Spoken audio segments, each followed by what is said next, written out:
இல்லை, எங்கள் மாவட்ட செயலாளர்கள் கூட்டம் மீட்டிங் இருக்குங்க. எங்களுடைய மாவட்ட கழக செயலாளர்கள், எங்களுடைய கழக நிர்வாகிகள், தொண்டர்கள் ஆலோசனையை கேட்டு ஒரு நல்ல முடிவை நிச்சயமாக நாங்கள் அறிவிப்போம் என்பதை இந்த நேரத்தை தெரிவிச்சுக்கிறோம். முன்னாடி 4ஆம் தேதி மத்திய உள்துறை அமைச்சர் அமித்ஷா வராரு, திருச்சி வராரு. அப்படி இருக்கிறப்போ உங்களுக்கு ஏதாவது அழைப்பு இல்லை பேச்சுவார்த்தைக்கு ஏதாவது? இல்லை இல்லை, இது வரைக்கும் எந்த கூட்டணி முடிவுகள் இல்லைங்க. அவங்க வர்றதுக்காக எங்களுக்கு எந்த அழைப்புமே கிடையாது. எங்களை பொறுத்த வரைக்கும் தேமுதிகவினுடைய மாநாடுக்கான பணிகளை தான் நாங்கள் செஞ்சுக்கிட்டு இருக்கோம். இது வரைக்கும் அதிகாரப்பூர்வமாக யாரும் எங்களை பேசவும் இல்லை, யாரும் அழைக்கவும் இல்லை என்பதுதான் உண்மை. தமிழ்நாடு அரசு போக்குவரத்து கழகத்தினுடைய அந்த பெயர் தமிழ்நாடு அப்படிங்கிறது நீக்கப்பட்டிருக்குது, அதை எப்படி பார்க்குறீங்க? இல்லை, நீக்கப்படலை, வைக்கணும்னு சொல்லி கேட்குறாங்க. இது ஆல்ரெடி இருந்தது நீக்கப்படலை.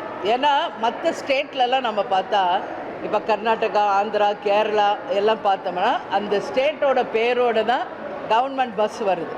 அந்த வகையில் தமிழை நாம் போற்றும் அனைவரும், இன்றைக்கி திமுகவாகட்டும் அதிமுகவாகட்டும், ஆண்டவர்கள் ஆட்சி செய்பவர்கள், தமிழ்நாட்டில் இருக்கும் அனைத்து கட்சியும் தமிழை போற்றுகிறோம்.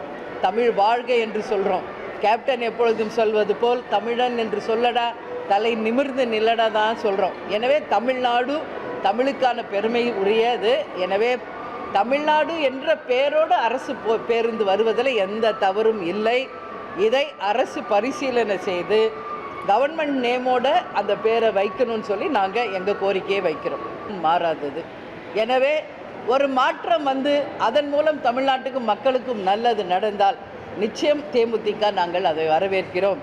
நான் எல்லா இடத்துலையும் உங்களுக்கு சொன்னது தான் சொல்கிறேன். இந்த முறை 2026 ஒரு மகத்தான, இதுவரை தமிழகம் காணாத ஒரு தேர்தல் வெற்றியாக இருக்கும். நிச்சயமாக கூட்டணி மந்திரி சபை அமைவதற்கும் நிறைய வாய்ப்புகள் இருக்குது, மாற்றங்கள் வருவதற்கு வாய்ப்புகள் இருக்குது. எனவே அந்த மாற்றமும் அது நிச்சயம் தமிழ்நாட்டுக்கு மக்களுக்கு பயனளிக்கக்கூடியதாக இருக்கும் என்பதில் நாங்கள் உறுதியாக இருக்கோம்.